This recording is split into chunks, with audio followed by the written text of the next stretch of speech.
Բարի օր, Ժողովուրդ ջան, ոնց եք։ Ժողովուրդ ջան,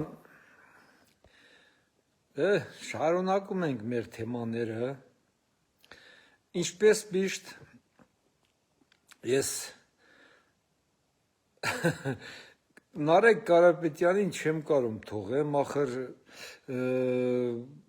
սրանք ուզում են են հին բարքերը շարունակեն։ Նարեկ Կարապետյան ջան, դու այսօր հաղորդեցիր, այսինքն ներեք, որ գյուլա գարակ ասիր, ինչ ասիր, տաշիրում, բանում, մի 3 հատ տեղամասի անուն տվիր ասիր, ընդե ում 5-րդ երեխա ծնվի տուն ենք տալու։ Նարեկ Կարապետյան ջան, 30 տարի, մեր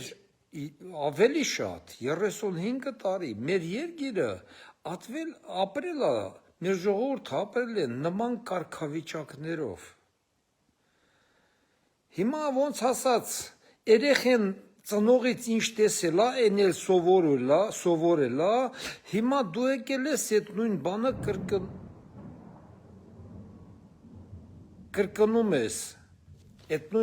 կրկնում ես,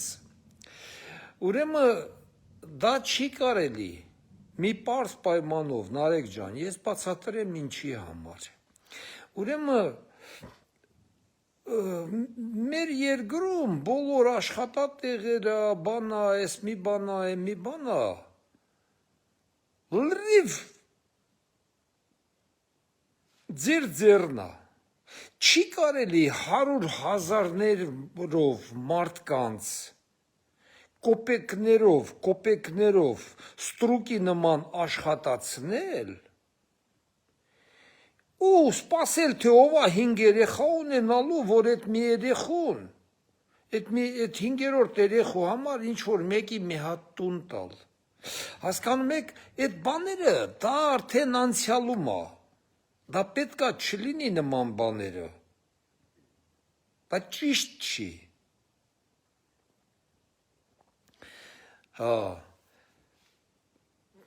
Նարեկ ջան,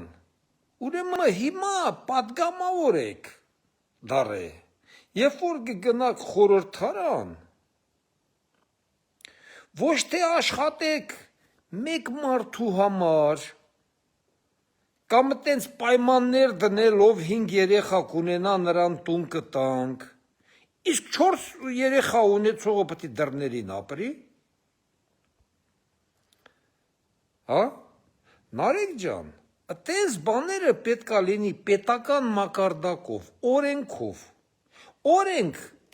օրենքներ կսկսեք բերել օրակարգ, ոչ թե խորհրդարան, ոչ թե գնացեք ընկեր գյուղերը, մարդկանց ասեք, բա մենք ձեզ, դուք մեզ ընտրել եք, դե մենք ձեզ որպես լավություն ով 5 երեխա կբերի, մենք նրան տուն կտանք, մեր հաշվին։ Հասկանում ես, Նարեկ ջան,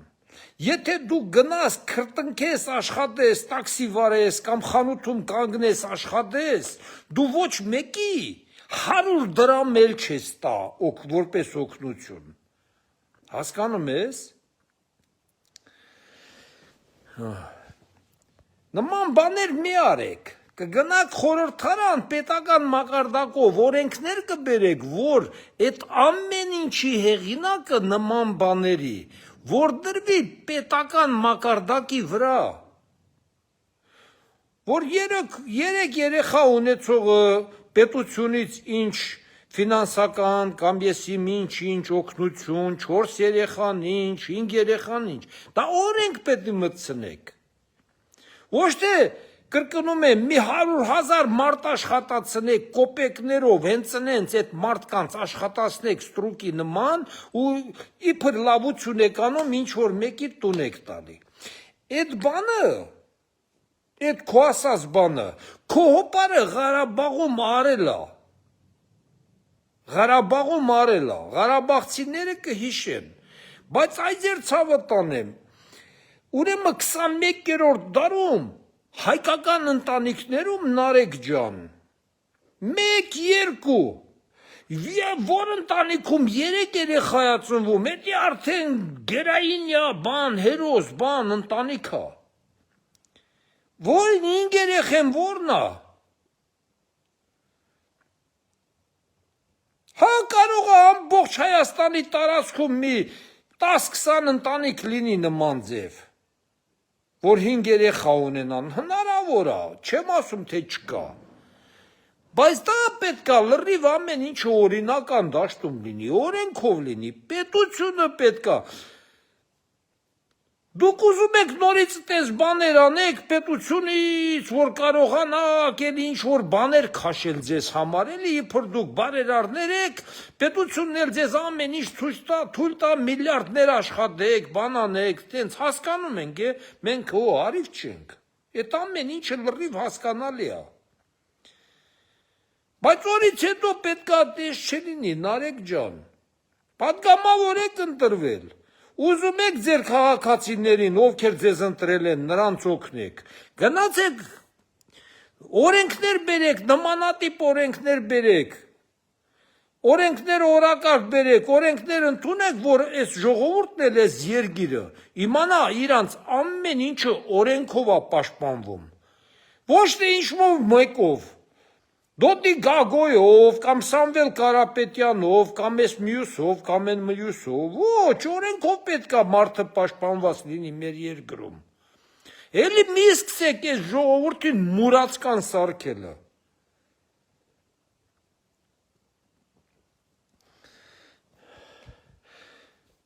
Ղարաբաղում նման բան ստեղծել էր, Սամվելը ասել էր, որ էլի 5 երեխա ծնվի, 4 երեխա ծնվի, ես իմ $5,000 եմ տալի, 6-րդ երեխան ծնվի, տուն եմ տալի, ես են։ Ոչ մի բան չաշխատեց, գիտեք ինչու համար։ Որովհետև Ղարաբաղում ծննդաբերող ընտանիքներ համարյա չկար, 90%-ը մեծահասակներ են եղել, երիտասարդությունը արդեն համարյա 90% երիտասարդությունը Ղարաբաղից դուրս եկած է եղել։ Ով էր ընդ ծննդաբերելու շատ երեխա։ Դրա համար 92 թվին Ղարաբաղը 150,000 էր, 2020 թվին արդեն 120 էլ չկար, բայց ով էր ծնվելու, որ դուք նրանց տուն տայիք, փող տայիք, կամ այդ բաները թարգեք, այս ժողովուրդը հարիվ չի, այդ լրիվ հասկանում է այս ժողովուրդը։ Հենց այդ նման բաները հենց մեր այս երկրի ղեկավարը Փաշինյանը չի ընդունում, ճիշտ է անում, որովհետև դա խաբում եք ժողովրդին, խաբում եք ժողովրդին։ Այսօր ոնց որ հիմա ասեն Գագիկ Ծառուկյանին, պարզվում է մարդ, հատ նստի ասա, որ այ մարդ քրտնելով, և ոնց որ Գագիկ Ծառուկյան քրտնելով մարդ չի կարա փող աշխատի։ Մինչև մի 200-300 հազար մարդ քո համար չաշխատի, դու չես կարա Գագիկ Ծառուկյան դառնաս։ Ժողովուրդ ջան, սրանք նորից այդ նույն ձև են ուզում սկսեն, ոչ, Նարեկ Կարապետյան ջան, այդպես չի լինելու, բան ես ուզում ես մարդկանց օգնես, լավ օրենքներ գնացեք գրեք, պատգամավոր են ընտրել, ձեր ընտրյալները ձեզ ընտրել են պատգամավորներ, որ դուք գնաք Հայաստանը ուժեղացնեք, գնացեք հիմա նստեք և Հայաստանը ուժեղացրեք, եթե դու լավ օրենք կբերես ընդե օրակարգ, լավ օրենք, եթե ԿՊ-ն թույլ չի տալ այդ օրենք անցնի, մենք բոլորս ձեր կողմը կկանգնենք, ամբողջ Հայաստանը կկանգնի կասի դուք քաղաքական սխալներ եք թույլ տալի, ախր այս մարդիկ հետո ինչ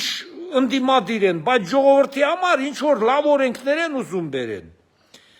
Ախր այդպես բաներ պետք է անեք, այդ մնացածը սաղ սուտ է, ես մեկին օգնեմ, մեկին օգնեմ, ինչ օգնել։ Օգնելու հարց գոյություն մեր երկրում պետք է չունենա։ Մի հատ Աբովյանում վանք կառուցեցին, 1000 հատ ՍՊ բացեցին ու 1000 հատ ՍՊ-ն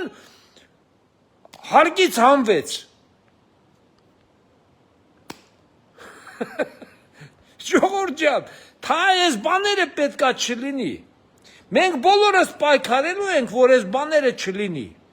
Բոլոր պատգամավորները պետքա աշխատեն, եթե մի բան ուզում ես, օրենքի դաշտ։ Են Սարգսյան եղբայրներ կային, մարդիկ բան են ասում, բերում են օրենքի դաշտ, չեն ասում ես իմ ջեբից եսա տանեմ նրան, օգնեմ մեկին, օգնեմ մեկին։ Օգնել պետք չի, օգնել մարդուն պետք է օգնել աշխատանքով, ամեն ինչով, մարդը ինքը աշխատի, ինքը հարուստանա։ Ոչ թե նման հիմարություններ։ Գնա 5 տարի աշխատի, գործարա, եսի ինչ արա, 5 հատ երեխա ունենաս, թե 10 տարվա մեջ Նարեկը քեզ բանա տալու, մի հատ տուն ա տալու։ Մի խոսքով նման բաներ, ժողովուրդ ջան, ինչ ասեմ։ Նարեկ ջան, հույսով եմ հասկացար։ Ես ուշադիր հետևում եմ Նարեկի այդ հարցին միայն Չախոյանն ա պատասխանել, են անտրամաբանական պատասխան ա տվել։ Չախոյանը։ Հասկանում եք, պետք է ճիշտ աշխատեն։ Պատգամավորը, ոչ թե սրա նրան օգնող։ Պատգամավոր ջան, Նարեկ ջան, դու այդ ինչ աշխատավարձ ունես, որ թեկուզ մի միլիոն դրամ ստանաս։ Այդ ինչ աշխատավարձա մի միլիոն դրամով, որ մի հատ էլ այդ մի միլիոն դրամով ինչ որ մարդու տուն տաս։ Մի արեք տենց բաներ, մի արեք, ժողովրդին իզուր խափեք, ես մի բան, մի բան։ Եվ վերջ։ Սենց բաներ, ժողովուրդ ջան։ Լավ եղեք, ես անտերը ուժեղ անձերև սկսեց ստե, ամպը գորած ես իմացա բան տրակեց, բայց ամպն էր, լավ էր, լավ եղեք ժողովուրդ ջան, բոլորդ էլ, ուշքի եկեք, մի թողեք ձեզ ինչ-որ մեկը խապի, ցանկացած բանով, փող տամ, ես մի բան տամ, մի վաճառվեք, ժողովուրդ ջան, մի ծախվեք, պահանջեք, օրենքով, ամեն ինչը որ լինի երկրում, օրենքի շրջանակներում, օրենքը, պետությունը պետք է հզոր լինի, պետությանը պետք է բոլորը հզորացնեն, որ պետությունը կարողանա և ժողովրդին, և թոշակներ, և ես մի բան, որ կարողանա սուբսիդավորի, թե չէ թույլ պետությանը, եթե պետությունը ինքը փող չաշխատեց, ես սա մի քանի անգամ ասել եմ, նորից եմ ասում, եթե պետությունը ինքը փող չաշխատեց, դու նրանից ինչքան ուզում ես ուզի, նրան չունի որ տա, ես Արարատ ցեմենտա, Հրազդան ցեմենտա, ես մի բանա, ես ժեդեյա, մեդեյա, այ մարդ, եթե դրանք աշխատեն, պետությանը անընդհատ խափեն, պետությանը որդից է փող լինելու, բայց եթե 51% լինի պետությանը ամեն ինչի համար սուբսիդավորելու և գումար կունենա, և ամեն ինչ կունենա, դրա համար պետք է ես սա միշտ ասել եմ կրկնում, ես պատգամավորներին 5 տարի խեղտելու ենք, որ բոլոր ընդերքը, ամեն ինչը 50+1%-ը պետք է լինի պետական, և վերջ, ուրիշ ձև չկա, որ պետությունը գոյատևի, պետությունը հզորանա, ուժեղ բանակ ստեղծի, մեկ բազինն էլ ասում է, ինչի չեն առնել, ինչ չեն առնում, արա ինչով առնեն, պետք է գումարել ունենաս, չէ որ առնես, պարտք են անում այլ երկրից, ասում եք երկրի պարտքերը շատացավ, պարտ չեն անում որդից գումարելի, որ պետությունը այդ մեծ գումարների հարցերա, չէ դրանք։ Մի խոսքով լավ եղեք, ժողովուրդ ջան, հեսա ես նոր պատգամավորները հես նստեն, սկսեն աշխատել, սկսելու ենք դրանց դաստիարակել, որ ամեն ինչը պետք է լինի օրենքի դաշտում, օրենք, ամեն ինչի համար պետք է օրենք կարդալ։ Նրանք 5 տարի մենակ պետք է օրենք գրեն, ուրիշ ոչ մի բան։ Ոչ իրար վրա թքեն, ոչ իրար հետ կռվեն, ոչ իրար հետ տեսեն։ Օրենք, ամեն ինչը օրենքի դաշտում, օրենք պետք է լինի եւ վերջ։ Սա է, որ մարդիկ կարողանան լավ եւ ապրեն եւ ամեն ինչ եւ աշխատանք ունենան։ Լավ մնացեք ժողովուրդ ջան։ Լա գնամ տենամ ինչ պատուհան բան չկա բաց ջուրը չլցի ես պահակ եմ ստե մենակ արդեն։